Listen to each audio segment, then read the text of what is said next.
Welcome to the next section of this module, which is how do I get my ROI?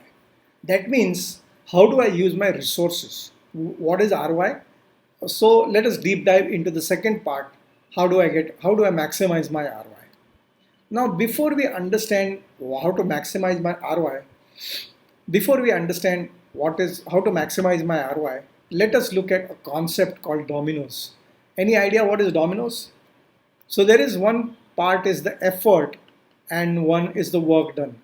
With very little effort, a lot of work is done. So let's look at what does really domino mean. I'm going to show you a small clip.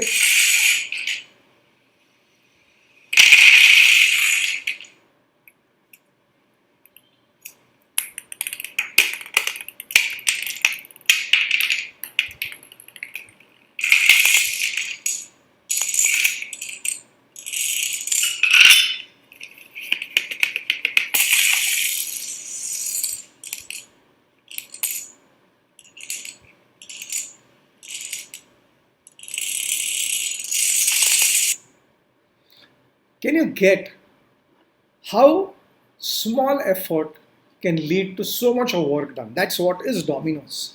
So this part is like a dominoes. How do I identify return on investment? Is let's take the example that I want to, let's say, start a new facility. I want to start a new project completely.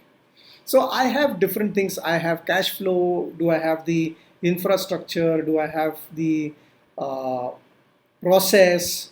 So these four things represent different aspects of the same project. Okay. Now, what I want you to do is you have to find out. So let's say you want to start a new product. Okay. Now, the first thing what you can think about is, do I have the cash flow? Do I have the infrastructure ready for it? Do I have marketing ready for it? Or do I have the R&D and various other things? I'm just taking four. So place all these things on a piece of paper. Let us have this four different sub goals out of the large goal of starting a product. Now what I want you to do is, I want you to draw arrows, whether one creates two or two creates one. Okay. Uh, Whether 3 creates 4 or 4 creates 1. So similarly, for each goal, find out whether this has an impact on 1 has an impact on 2 or 2 has an impact on 1. Now here, I will encourage you not to use dual marks because it's kind of counterbalancing, it kinds of cancelling the forces. So either the arrow has to go out or the arrow has to come in, and complete this for all the four goals that we have, the sub goals, whether one creates two or two creates one, whether two, what has the impact on three on two, two on three, like that. Okay. So the idea here is to identify what are the driver goals in a process.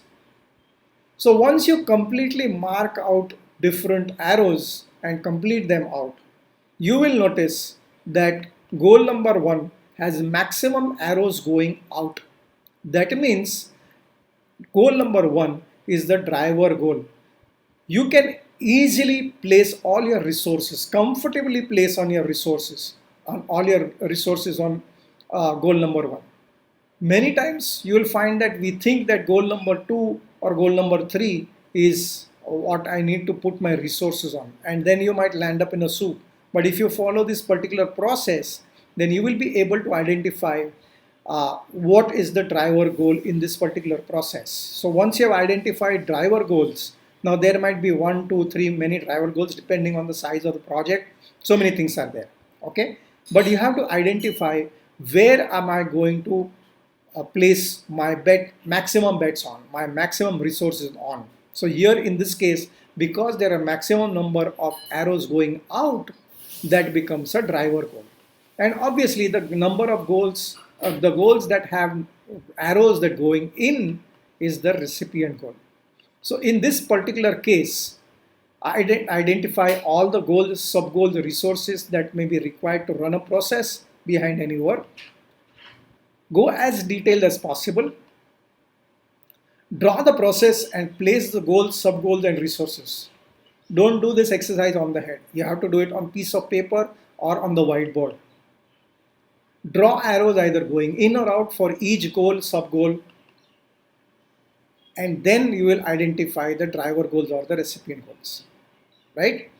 Now, let's take a generic, I'll give you an example of a generic sales cycle. What is the structure of the sales cycle? First, we do prospecting, then we qualify the prospect. Sales pitch is given to the person who is qualified. Then there are some objection handlings that can be done. And finally, it will result into a sale if everything goes well. Now, there are so many things that can affect this particular sales cycle. Company philosophy, quality of the product, training of the salesperson, customer service, terms and conditions, sorry, quality of prospecting, quality of qualification, attitude of salesperson, product competition. You can keep on adding, minusing. This is just to give you a gist of what can you do with this. How do you utilize this? How to maximize my return on investment? Okay, so what I have done is I have taken a generic thing and I have said that let me identify what are the driver goals in this particular generic sales cycle. So company philosophy has an impact on quality of product. It will have an impact on prospecting. It will have an impact on sales pitch, training of the salesperson, customer service, terms and conditions. It may not have an impact directly on the attitude of the salesperson, product competition, but the arrows you can see out. As I said, this is just a indicative figure. You can draw your arrows according to what you think is appropriate.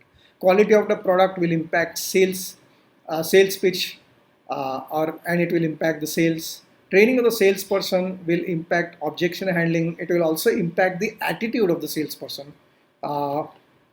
Then customer service will have an impact on the sale per se. Terms and conditions have an impact on the sale. Quality of prospecting will have impact only on prospecting. It may not have any other impact. Likewise, this attitude of salesperson can have an impact on prospecting, qualification, in fact everywhere. Product competition may have an impact on objection handling, and objection handling can have an impact on many other aspects, the customer service, the sales pitch. Uh, According to me, attitude of the salesperson can also have an impact on the company philosophy. If the person is really strong, he may enroll the owners of the company to change their philosophy. I have not drawn it over here, but I'm just giving you a gist of what can happen. So if you really look at, now we have completed all the answer. Try using different colors so that you don't get confused with all the arrows on piece of paper. So here you will find that the driver goal, there are three driver goals: company philosophy, attitude of the salesperson, and objection handling. That means I have to put all my resources on these three. Okay?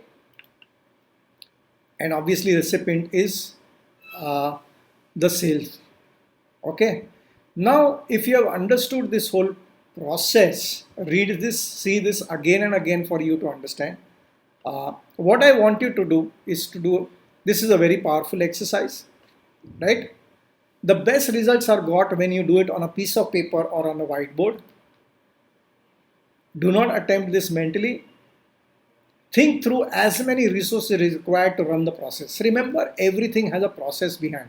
And we are talking of where do I maximize where do I put my resources, on which goal or sub goal or subcategory of that goal is what I have to identify what is driving that whole process. So different postures will have different driving goals and recipient goals. Remember that. And this is the gem of an exercise. Use it to maximize how do you get an ROI. So if you have understood this whole process, then what I would want you to do now is to download the sales process template that I have put in.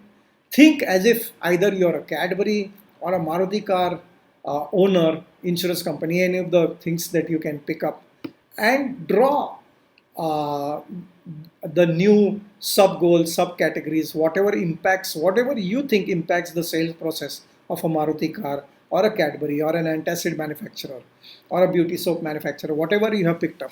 You can remove the template what you think is not required. You can add something. Say for example, if you are using a Maruti car, example, if you picked a Maruti car, now you can either be a Maruti car manufacturer or a Maruti car dealer. It will be a complete different driver goals for a Maruti car manufacturer and a Maruti car dealer. If you have taken up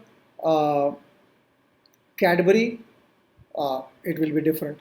If you have taken up antacid, it will be different. So you're getting the whole gist of it, right? So complete the process, do this exercise, and it is a boggling exercise. You will learn how only 3 to 5 driver goals can really help you handle the entire project, however large the project is. Okay, this is truly a marvelous exercise. But before I complete this, I have to ask you, when you did this exercise, what did you start with? Did you take the posture first into consideration? Let's take uh, a Maruti car manufacturer. If they were fire posture, how would their driver goals differ? If if I were a mountain posture in Airtel with all the kind of competition that I have, how will it impact the driver goals? Are you getting the whole process? So identify, do this exercise and share your information, share your results in the chat box below. It is truly a mind-boggling exercise to be done. Okay.